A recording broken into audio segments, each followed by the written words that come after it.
বন্ধু-বান্ধৱীসকল স্বাগতম জনাইছো মোৰ অন্য এটা নতুন ভিডিঅ'লৈ। বন্ধু-বান্ধৱীসকল এখন জনপ্ৰিয় ধাৰাবাহিক বেহাৰবাৰী আউটপোষ্টৰ মণিবক প্ৰায় সকলোৱে চিনি পায় নহয়নে? মণিব অৰ্থাৎ অভিনেত্ৰী পাপৰি বৰাই তেওঁ নিজৰ ছ'চিয়েল মিডিয়াত অৰ্থাৎ সামাজিক মাধ্যমত শ্বেয়াৰ কৰিছে এখন বিশেষ পোষ্ট। এই পোষ্টটোত যেন মণিবয়ে মনত পুহি ৰখা বহুদিনৰ ক্ষোভ প্ৰকাশ কৰিছে।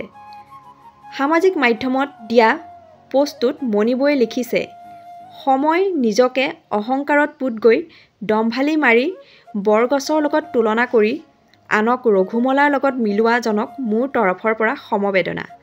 আমি মাটিৰ মানুহ মাটিতেই আছোঁ, অহংকাৰী হ'ব নোৱাৰিলোঁ, বিক্ৰী যাবও নোৱাৰিলোঁ, কাৰণ মোৰ বাবে ৰাইজেই সকলো, যি দিছে যি পাইছোঁ ৰাইজৰ বাবেই পাইছোঁ। ৰাইজক দুখ দি দৰ্শক নথকা ভাওনাত ভাৱৰীয়া হ'ব মন নাইও, আকৌ কওঁ সময় বৰ নিষ্ঠুৰ। পোষ্টটো পঢ়ি এনে লাগিছে যেন তেওঁ কাৰোবাৰ কথাত মনত আঘাত পাইছে, যাৰ বাবে তেওঁ এই ক্ষোভ উজাৰিছে। তো ভিডিঅ'টো চাই আপোনালোকৰ কেনেকুৱা লাগিল আৰু আপোনালোকেও নিজৰ মতামত আগবঢ়াবচোন।